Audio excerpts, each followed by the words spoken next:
جس سے قرآن معاشرے میں نافذ ہو. تو دیکھیں ہم جانتے ہیں اس بات کو لیکن ہمارے عمل میں نہیں ہوتا. تو عرض میں یہ کر رہا تھا کہ اگر آپ مجھ سے پوچھیں کہ تزکیہ کیسے ہوگا اس کے لیے میں آپ سے یہ کہوں گا کہ آپ کو تزکیہ شدہ لوگوں کی صحبت چاہیے ہوگی. آپ ڈھونڈیے جیسے آپ ڈاکٹر ڈھونڈتے ہیں, جیسے آپ وکیل ڈھونڈتے ہیں, جیسے آپ دیگر اپنی ضرورت کے لوگ ڈھونڈتے ہیں. اگر گھر بنانا ہو تو کوئی انجینئر ڈھونڈتے ہیں, کوئی ٹھیکیدار ڈھونڈتے ہیں.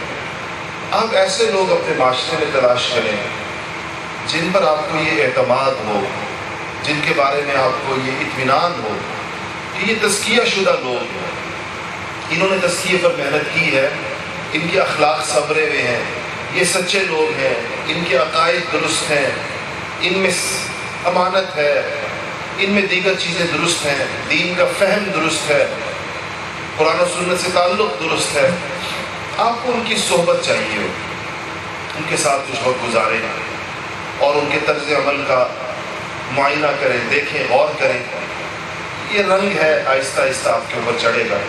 جیسے وہ ایک مشہور مثال ہے کہ خربوزے کو دیکھ کے خربوزہ رنگ پکڑتا ہے.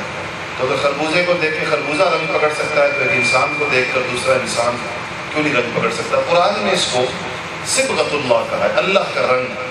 ومن احسن من اللہ صبغہ, اور اللہ سے رنگ, اللہ کے رنگ سے کس کا رنگ اچھا ہے؟ تو صبغۃ اللہ ایک ہوتا ہے, اللہ تعالیٰ کا ایک رنگ ہوتا ہے جو نظر آتا ہے کہ یہ شخص اللہ کے رنگ کے اندر رنگا ہوا ہے. اس کے لیے ایک اصطلاح استعمال ہوتی ہے عربی کے اندر, کہتے ہیں اذا رؤوا ذکر اللہ. یہ شاعر اسلام کی تعریف یہ کی گئی ہے. آپ نے لفظ سنا ہوگا اسلام کے شاعر, جیسے مسجد اسلام کا ایک شاعر میں سے ہے, قرآن ہے. تو شاہ ولی اللہ رحمۃ اللہ علیہ سے یہ پوچھا گیا کہ شاعر اللہ کی تعریف کیا ہے, کون کون سی چیزیں اللہ کا شاعر ہے؟ تو انہوں نے کہا کہ ہر وہ چیز جس کو دیکھ کر اللہ یاد آئے. اذا رؤوا ذکر اللہ, ہر وہ چیز جس کو دیکھ کر اللہ یاد آئے وہ اللہ تعالیٰ کے شاعر میں سے ہے. بعض لوگ ایسے ہوتے ہیں, بعض انسان ایسے ہوتے ہیں, ان کو دیکھ کر اللہ یاد آتا ہے, اللہ تعالیٰ کے ساتھ انسان کا تعلق ہوتا ہے. تو یہ میں نے عرض کیا پہلی چیز. اس کے بعد دوسری چیز کیا ہے؟ میں آپ کو صرف 3 باتیں بتاؤں گا آج کی اس نشست کے اختصار کو دیکھتے ہیں. دوسری چیز کیا ہے؟ دوسری چیز یہ کہ آپ کا جو اپنے دین کا کنسیپٹ ہے, میں آپ سے معذرت کے ساتھ یہ عرض کرتا ہوں کہ ابھی آپ ماشاءاللہ سارے دیندار نوجوان بیٹھے ہیں, دین سے محبت کرنے والے بیٹھے ہیں. حتیٰ کہ جو میرے رفقا ہیں یہ بھی سارے جو میرے ساتھ آئے ہیں, اگر میں بھی آپ میں سے سب سے پوچھوں آپ کے نزدیک اسلام کیا ہے, اسلام کس چیز کا نام ہے, تو کیا آپ اس کے جواب میں چند 90 دھلے جملوں میں اسلام کی درست تعریف کر سکیں کہ اسلام کیا ہے؟ تو آپ تھوڑی دیر کے لیے سوچ لیں کہ آپ سے کسی غیر مسلم نے پوچھ لیا کہ اسلام کیا ہے. کہیں ایسا نہ ہو کہ آپ اس کو وہ بات بتائیں جو غیر اہم ہے اور وہ بات چھوڑ دیں جو سب سے زیادہ اہم ہے. اسلام کی جو اپنی ایک پریورٹیز کی ایک لسٹ ہے اس کو آپ ڈسٹرب نہ کر دیں, غیر اہم بات کو اوپر نہ کر دیں, اہم بات کو نیچے نہ کر دیں. اس کے لیے جو سب سے زیادہ اپیلنگ بات ہو سکتی تھی وہ آپ نے چھوڑ دی اور وہ بات بتا دی جو اسلام میں اہم نہیں تھی اور اس کی دلچسپی کا باعث بھی نہیں بن سکتی. تو اس کے لیے یہ بہت ضروری ہے کہ اپنے تصور اسلام کو درست کیا جائے اور اسلام کی ایک جامع تصویر مکمل جس میں رسول اللہ صلی اللہ علیہ وسلم کی نبوت کے تمام شعبے موجود ہیں, اس پر آپ پوری مضبوطی کے ساتھ کھڑے ہیں. اور میں آپ کو ایک بات بتاؤں, مجھے آپ سے جو محبت ہوتی ہے اور میں باوجود اس کے جلسوں میں نہیں جاتا، آپ کو شاید پتا ہوگا، بہت محدود تعداد میں جاتا ہوں۔ آپ کی دعوت پر میں دوڑا آتا ہوں۔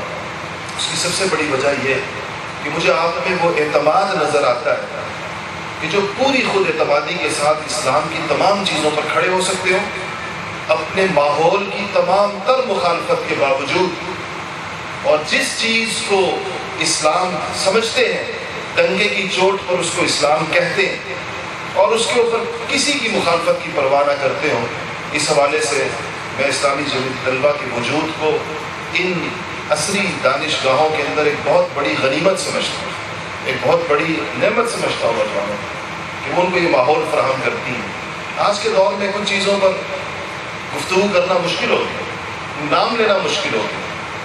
اصل کوئی اسلامی تحریک اور تنظیم وہ ہوگی جو اسلام کے جتنے بھی شعبے ہیں بغیر کسی معذرت خواہانہ رویے کے اور بغیر کسی اپنی زبان کو دائیں بائیں موڑے ہوئے وہ اسلام کی صحیح اور کامل تصویر اپنی دعوت کے اندر پیش کر سکتی ہو اور اپنے عمل کے ذریعے اپنی اس دعوت کی تائید کر سکتی ہے، اس کا عمل اس کی دعوت کی تائید کرتا ہے۔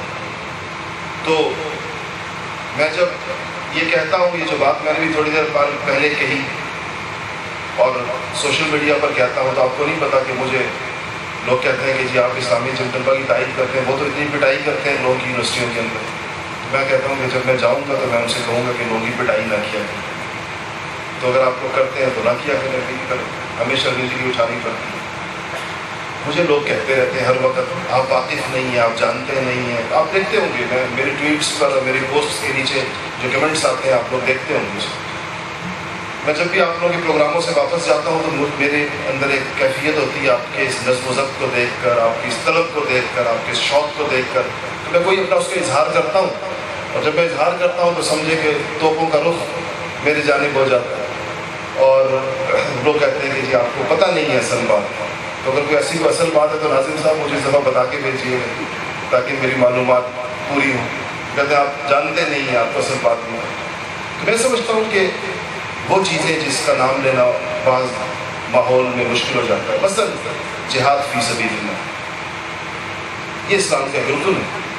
مسلمان کبھی بھی وہ کیسی دعوت ہوگی اسلام کی جو اسلام کے اجزاء کو پورا نہ کرتی ہے۔ اب ہم سے کہا جاتا ہے کہ جی اب تو جہاد جو ہے وہ پولیو کے خلاف ہو سکتا ہے اور جہالت کے خلاف ہو سکتا ہے اور کن چیزوں کے خلاف پتہ نہیں ہوتا۔ اگر نہیں ہو سکتا تو کفار کے خلاف جو جہاد ہے اس کو کوئی ماننے کو تیار نہیں ہے، باقی دنیا کی ہر چیز کے خلاف جہاد ہو سکتا ہے۔ تو یہ معذرت خواہانہ رویہ ہے، یہ شرمندگی ہے اپنے اسلام کو۔ کتاب اللہ پر شرمندہ ہونے والی جو قوم قرآن اٹھا کے دیکھے، اللہ جل شانہ کا لب و لہجہ کیا ہے اور رسول اللہ صلی اللہ علیہ وسلم کی حدیث کیا ہے اور قرن اول سے مسلمان، تو جو دعوت اسلام ہو، یعنی اسلام کی جو نقشہ اور تصویر وہ پوری مکمل بغیر کسی احساس کمتری، بغیر اس کے کہ آپ کا ماحول کیا کہتا ہے، کیا ماحول بنایا گیا ہے آپ کے لیے، پروفیسرز کیا کہتے ہیں، باہر سے آئے پڑھ کر آنے والے جو اپنے ساتھ بدقسمتی سے ڈگری کے ساتھ خیالات بھی لے کر آتے ہیں، نظریات بھی لے کر آتے ہیں، افکار بھی لے کر آتے ہیں، کلچر بھی لے کر آتے ہیں، ایک پوری سویلائزیشن لے کر آتے ہیں اور ہم پر مسلط بھی کرنے کی کوشش کرتے ہیں۔ اس ساری فضا کے باوجود آپ کی زبان پر جو بات ہو وہ وہی ہو جو اللہ اور اس کے رسول کی بات ہے، جو مستند ہے، جو قرآن و سنت سے ثابت ہے۔ تو دوسری چیز میں یہ عرض کرنا چاہ رہا تھا کہ آپ اپنے تصور اسلام کو جامع اور مکمل کیجیے، اس کے تمام خانے پورے ہوں آپ کے سامنے، ایک پوری تصویر آپ کے سامنے ہو، اس پر پھر اپنی بساط کے مطابق انسان عمل کرنے کی کوشش کرے۔ جو حصہ رہ جائے اس کو اپنی کوتاہی سمجھے، یہ نہ کرے کہ اس کو اسلام سے نکال دیں، چونکہ میں عمل نہیں کر رہا اس سے یہ اسلام میں شامل ہی نہیں ہے۔ بہت ساری مذہبی تنظیمیں اور بہت ساری جماعتیں ہیں، اسلام کے کسی ایک شعبے میں جب کام کر رہی ہوتی ہیں تو پھر اسی ایک شعبے کو پورا اسلام قرار دے دیتی ہیں اور اسلام کے بہت سارے شعبے ان سے رہ جاتے ہیں۔ تو میں یہ نہیں کہتا کہ ہر انسان پورے تمام شعبوں میں عمل کرے گا، مانے تسلیم کرے کہ یہ پورا اسلام ہے، میں اس میں سے ایک جز پر کام کر رہا ہوں، باقی کی اللہ سے توفیق مانگتا ہوں اور چاہتا ہوں کہ اللہ مجھے اسے بھی توفیق دے۔ نہیں کر سکا تو اللہ جل شانہ ضروری نہیں کہ اس پر انسان کو پکڑے۔ تو یہ دوسری چیز۔ اور تیسری چیز یہ ہے کہ رسول اللہ صلی اللہ علیہ وسلم جس طرح دین دے کر گئے تھے ایسے ہی ایک امت بنا کر گئے۔ آج وہ امت کتنے مختلف ٹکڑوں کے اندر بٹ گئے، لسانیت کے نام پر، صوبائیت کے نام پر، قومیت کے نام پر، مذہب کے نام پر، ہر قسم کی تقسیم آج ہمارے اندر موجود ہے۔ اور یاد رکھیے گا کہ یہ تقسیم کسی بھی اعتبار سے، کسی بھی نام سے، تو رسول اللہ صلی اللہ علیہ وسلم اس کو ایک لفظ اس کے بارے میں کہہ کر گئے، اور وہ اس موقع پہ کہا تھا۔ ایک لمبی حدیث ہے، میں آپ کو اس کا خلاصہ سناتا ہوں کہ کسی موقع پر مدینہ منورہ میں آپ کو پتہ ہے کہ دو طبقات تھے، مہاجر تھے اور انصار تھے۔ کسی موقع پر ایک بات ہوئی جس پر کسی مہاجر کے منہ سے نکلا کہ او مہاجروں، اور کسی انصاری کی زبان سے نکلا کہ او انصاریوں۔ دونوں نے اپنے اپنے طبقات کو آواز دے دی۔ رسول اللہ صلی اللہ علیہ وسلم کو جب اس کی بات پہنچی کہ یہ آواز لگی آج مدینہ کے اندر، تو آپ نے فرمایا کہ دعوہا، چھوڑ دو یہ باتیں، یہ بدبودار نعرے ہیں، یعنی یہ بدبودار نعرے آپ نے فرمایا، یہ نعرے مت لگاؤ۔ اس کا مطلب یہ ہے کہ لسانیت کی بنیاد کے نعروں کو رسول اللہ بدبودار نعرے قرار دے کر گئے، صوبائیت کی بنیاد پر لگائے گئے نعروں کو بدبودار نعرے قرار دیا گیا، قومیت کی بنیاد پر